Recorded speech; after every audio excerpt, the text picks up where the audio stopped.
فریقاً کذبوا، تو انبیاء کہ ایک گروہ کا تو وہ انکار کرتے رہے، وفریقاً یقتلون، اور ایک گروہ کو قتل کرتے رہے، یعنی جہاں ان کا بس چلا انہوں نے نبیوں کو قتل کیا، حضرت زکریا کو قتل کیا، حضرت یحییٰ کو قتل کیا، کافروں نے نہیں، مسلمانوں نے، اس وقت کے یہودیوں نے۔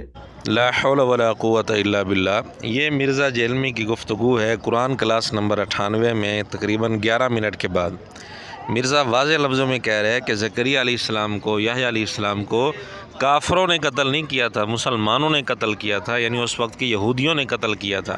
جہلمی فرقے سے ہمارا سوال ہے، یہ کس آیت میں لکھا ہے، کس حدیث میں لکھا ہے یہ عقیدہ کہ وہ لوگ مسلمان تھے جنہوں نے زکریا علیہ السلام کو اور یحییٰ علیہ السلام کو قتل کیا تھا، جبکہ قرآن کا اسلوب بھی بتاتا ہے کہ وہ کافر تھے، عقلی طور پر بھی دیکھا جائے تو یہی بات معلوم ہوتی ہے کہ وہ کافر تھے۔ یہ تو بالکل واضح بات ہے، قرآن کا اسلوب ہے فریقاً کذبوا وفریقاً یقتلون، ایک فریق کو انہوں نے جھٹلایا اور ایک فریق کو قتل ہی کر دیا۔ تو جھٹلانا پہلا قدم ہے اور قتل کرنا اگلا قدم ہے۔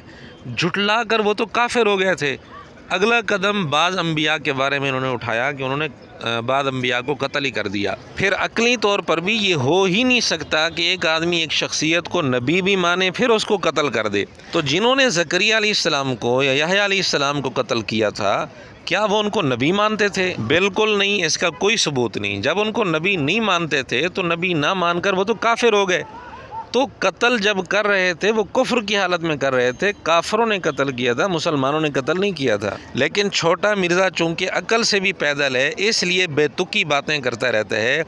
اب جہلمی فرقے سے ہمارا سوال ہے کہ اس کا کوئی ثبوت پیش کریں، کہیں آیت میں، کسی حدیث میں، بلکہ کسی محدث فقیہ نے لکھا ہو کہ جنہوں نے قتل کیا تھا نعوذ باللہ وہ مسلمان تھے، کافر نہیں تھے، نعوذ باللہ نعوذ باللہ۔ اور یہ بھی ہمارا سوال ہے کہ یہ جو کہہ رہا ہے کہ اس وقت جو یہودی تھے وہ مسلمان تھے، کافر نہیں تھے، تو کیا زکریا علیہ السلام اور یحییٰ علیہ السلام کی تکذیب کر کے وہ کافر نہیں ہو گئے تھے؟ نبی کی تکذیب کفر نہیں ہے؟